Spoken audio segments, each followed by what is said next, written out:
The entire restaurant fell silent for 3 long, burning seconds. 3 seconds that felt like an hour. A middle-aged woman in a red dress leapt from her chair, her arm flung out, her voice slicing through the room like a razor through silk. "I told you, I did not touch anything your filthy hands have been on." Her wine glass crashed to the marble floor, shattered into 100 sparkling pieces. The white wine sprayed across the expensive leather shoes of the young man standing quietly before her. He wasn't a guest. He was a waiter. White dress shirt, black apron, name tag, Jasper. But nobody knew his full name. He simply worked at this upscale French restaurant where a meal could cost more than someone's entire weekly grocery shopping. Jasper stood still. No fury, no defense. Just his hands clenching under the apron. Just enough for anyone paying attention to see. At the next table, a white man slowly set his wine glass down. He looked at Jasper, then smirked at the woman. "Come on, Carol. Let me get the manager." Carol, blushing, trembling, with a mix of rage and wounded pride, snapped, "I don't know why this 5-star place hires people like him." Her words hit like a punch in the chest for anyone who'd ever been looked down on. Jasper bent slightly, reaching for the glass shards, when the manager appeared. A sharply dressed man with salt and pepper hair, hurrying but trying to seem composed. "What's going on here?" Carol spat out her words. "You should fire this waiter immediately. He spilled on my dress, then laughed, as if it's a joke." A blatant lie. Everyone saw her knock over the glass, yet no one spoke the truth. The manager glanced at Jasper, then quickly bowed to Carol. "I'm very sorry, Ms. Carol. This will be handled right away." Jasper straightened. He met the manager's eye, no pleading, no anger, just a strange, eerie calm. "I didn't spill anything. I just put the glass down like I always do." "Are you refusing a customer?" the manager barked. "I'm just telling the truth." Carol snorted coldly. "How much is your truth worth in this place?" Silence dropped again. Guests murmured. A few shook their heads. Others looked at Jasper with pity, but nobody spoke up. After all, he's just a waiter. Black, in a dining room full of sparkling chandeliers and but hearts colder than ice. "I think you've got the wrong person," Jasper said softly. His voice was quiet, but each word cut through the room like a small blade slicing that pretentious curtain. Carol raised an eyebrow. "What did you say?" "I think you mistake me for someone else. Or maybe you think you can do this to anyone who looks like me." The manager's face turned pale. "Jasper, don't push it. If you want to keep your job, apologize to Ms. Carol. Right now." A small boy in a corner, eating with his mom, whispered, "Mommy, why are they treating that man so badly?" His mother ducked her head and gripped his hand. No answer. Jasper took a deep breath, then unexpectedly, he stripped off his apron, folded it crisp and neat, set it on a nearby table. The act was quiet, but it carried the aura of someone preparing to change lives forever. No longer wearing the black apron, just a white shirt and black slacks. Ordinary, modest. He didn't bow. He didn't storm out. He didn't scream. He walked step by step toward Carol's table. No one dared stop him. Even the manager, just moments ago full of swagger, took a step back, unsure. Carol practically hovered in her chair, arms folded like a queen scorned. "I don't know who you think you are, but if you step any closer..." Jamal raised a hand. Gently, no threat, just an invitation to silence. "My name isn't Jasper," he said in a calm, measured tone. "I'm Jamal Devereaux." Silence once more blanketed the room. This time it was ice cold. The clatter of cutlery. A young man in a suit froze mid-sentence. "Devereaux? That can't be." Carol sneered. "Oh, right, and I'm the Queen of England." Jamal tilted his head but didn't break eye contact. "Madam, do you invest in real estate?" "I pick assets," she spat, "not waiters." He smiled. "Then you've probably heard of Valmont Devereaux Holdings." Carol faltered for the first time. Yes, she admitted. "I'm the co-founder." Chairs scraped as a man from a corner table, likely an investor, stood. "Mr. Devereaux," he approached with a shaking hand, "I met you at the Boston Finance Conference. You convinced me to fund the entire Africa Green Line project." Carol's mouth dropped open. The manager turned ashen. Murmurs rippled through the room, no longer polite curiosity but trembling shock. Jamal didn't shake his hand. He turned to the manager. "I didn't come here to dine. My board and I are considering acquiring this restaurant chain. Tonight I wanted to see how staff treat people without Italian shoes, Rolexes, or posh accents." The manager stammered. I didn't know."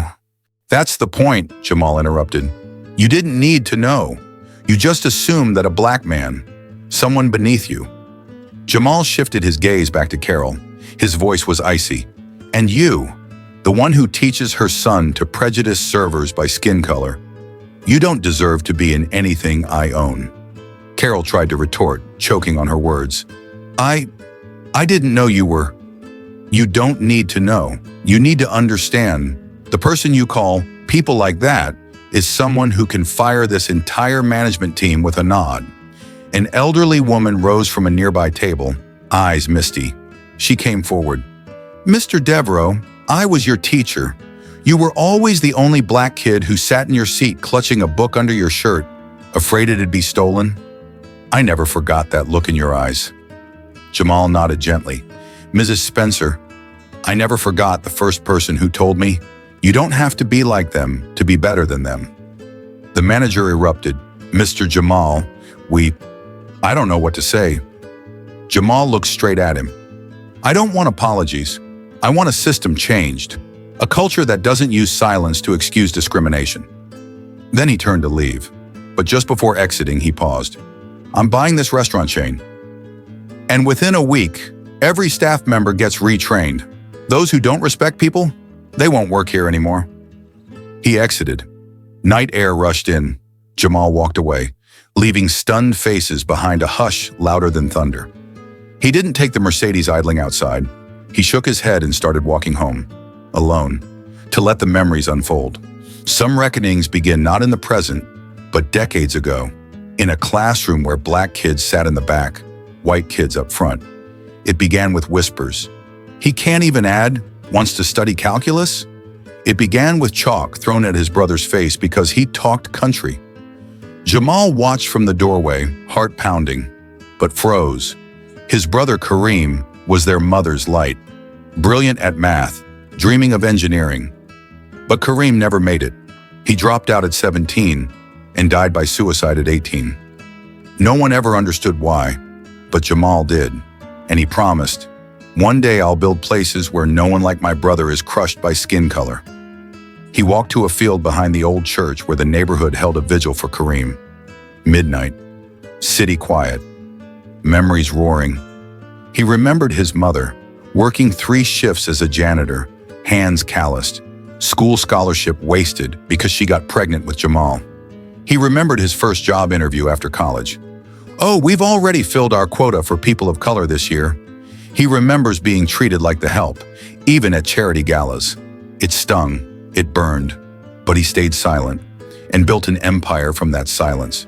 He pulled out a folded photo of Kareem, 10 years old, backwards cap, smiling wide. Whenever rage welled up, he looked at it and whispered, "What would you want me to do?" That's why he didn't slap Carol, didn't sue, didn't threaten. He let prejudice collapse under its own weight. He didn't crave fame. He didn't want people to know how many assets he owned. He just wanted society to see black men in aprons differently. Later that night, he didn't go home. He went to his mother's small South Vine apartment, where she still kept the rocking chair Kareem once loved. She was waiting on the porch. No words, just a knowing smile. "Someone judge you by that apron again, huh?" He sat beside her.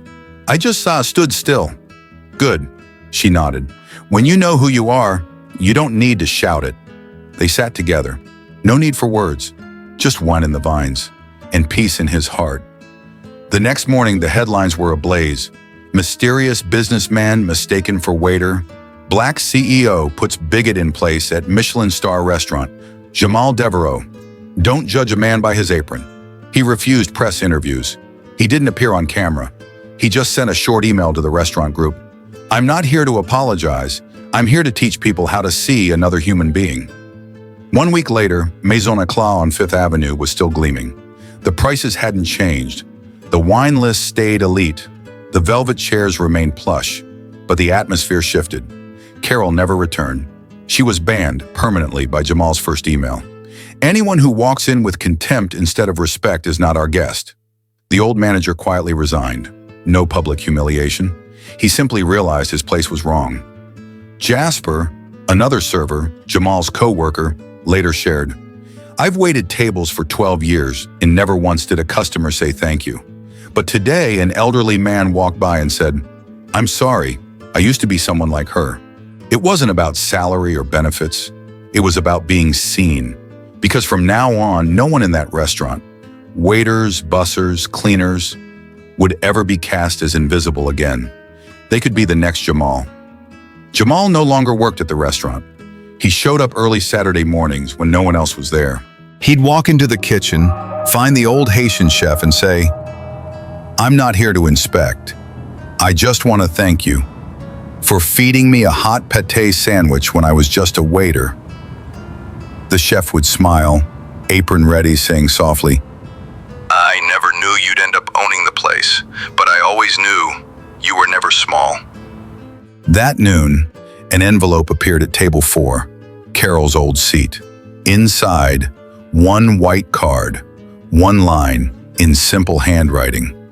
"True power isn't in who gets served, but how you treat those who serve. No signature, no logo, no anger, just a message, light as paper, heavy with conscience." Jamal returned to running his investments, community centers, boarding schools, scholarships in Kareem's name. He never sought the spotlight. He turned down every interview request, but the people who witnessed that night, they still tell the story about a black waiter in a white shirt, humiliated in a luxury restaurant, who spoke softly but made everyone bow their heads. About a boy once told he wasn't smart enough, who became the guidepost for a new standard, not by power, but by dignity. And they remind each other, next time you dine out, look closely at the person pouring your wine, because they might just teach you something you never forget.